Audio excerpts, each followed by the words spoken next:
Hello. Hopefully you were able to watch part 1 of my 4-part series here, and in this video I will be talking about Atlantis, the Lost Empire. And there will be a couple spoilers, so be forewarned.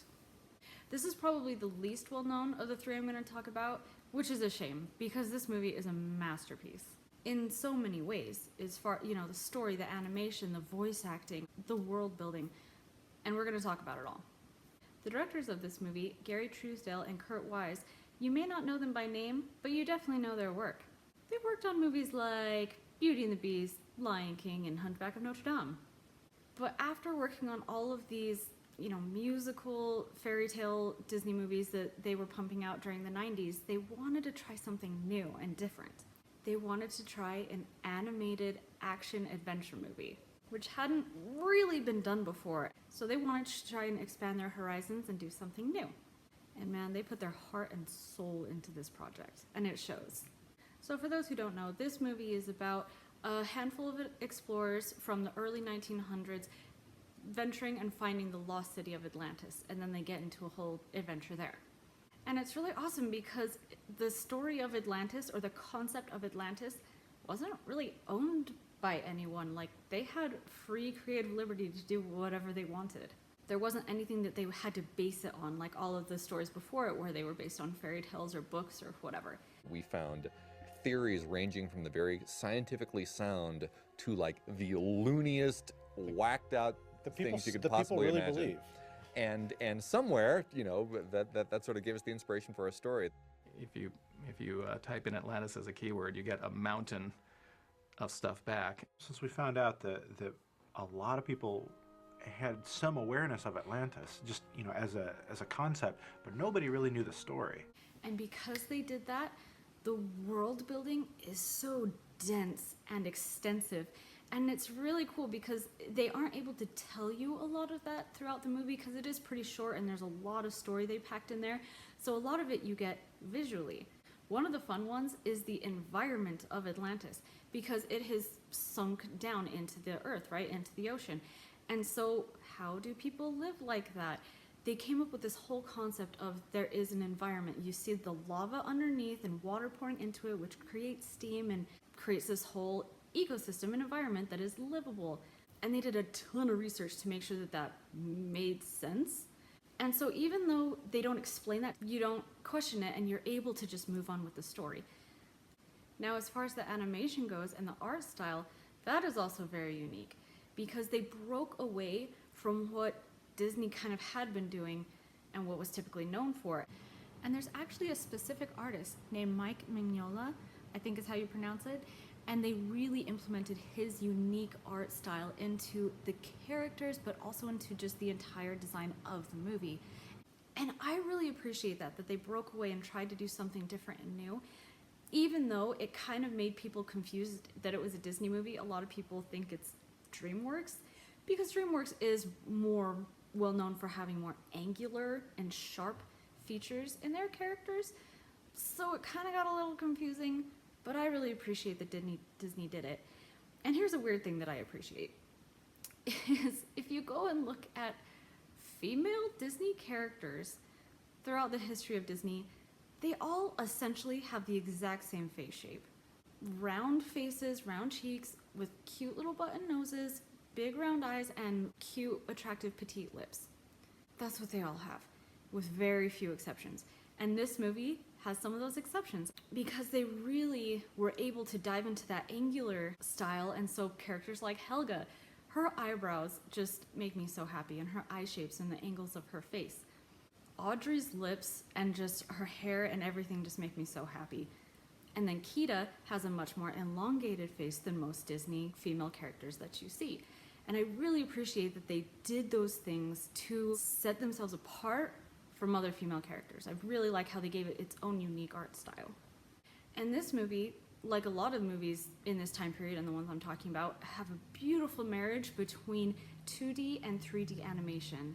They took advantage of that technology and were able to accomplish things that they wouldn't have been able to do if they were just stuck with two-dimensional drawings, which really aids in the whole action aspect of this movie. They are able to have much more dynamic and exciting shots because of that feature that they were able to use.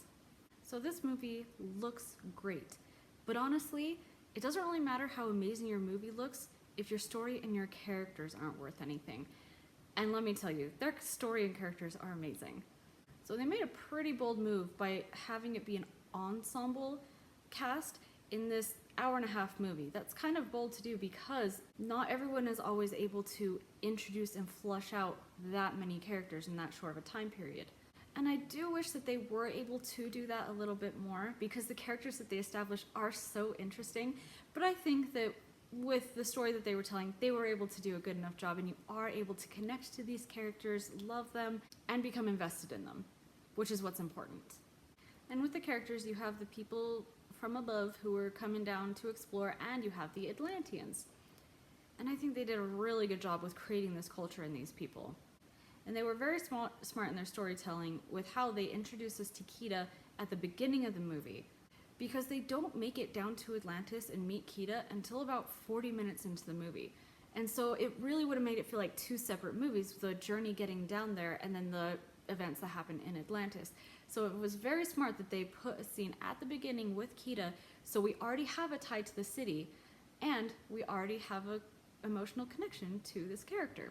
And there's actually an opening scene that was originally going to be the opening scene of this movie, that wasn't the one with Kida, that's actually really cool, and it got fully animated and colored and everything. You can go and find it and watch it, and it's with some Vikings who find the Shepherd's Journal, and it's them trying to get to Atlantis, and it shows the Leviathan taking down their ship.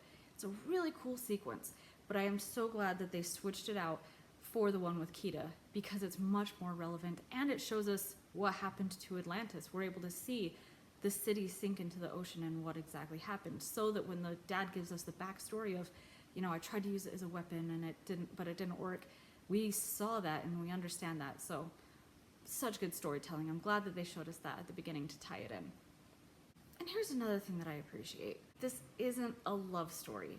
I mean, I love a good love story, don't get me wrong, but I like that this focused more on the characters as a whole, the story, the world building, and I also love at the end that they didn't become a couple off the bat. When the climax happens, they just hold hands and become friends first. I really appreciate that, because oftentimes movies get criticized for having couples fall in love in one day or whatever. So I like that they took the route where they just became close friends. And then a relationship followed after that. So I like how this is action-adventure and not romance. Now I want to take some time and talk about the villain, just real quick. Rorik is first introduced to us as a good guy. He's amongst the heroes on this journey to find Atlantis. And you may not immediately suspect him as the bad guy because he's a military guy, so you might think that that firm, hard character of his is just part of his military character. But I appreciate how they didn't try to make it a twist villain like Disney has been doing recently, where they don't reveal it till like the very end.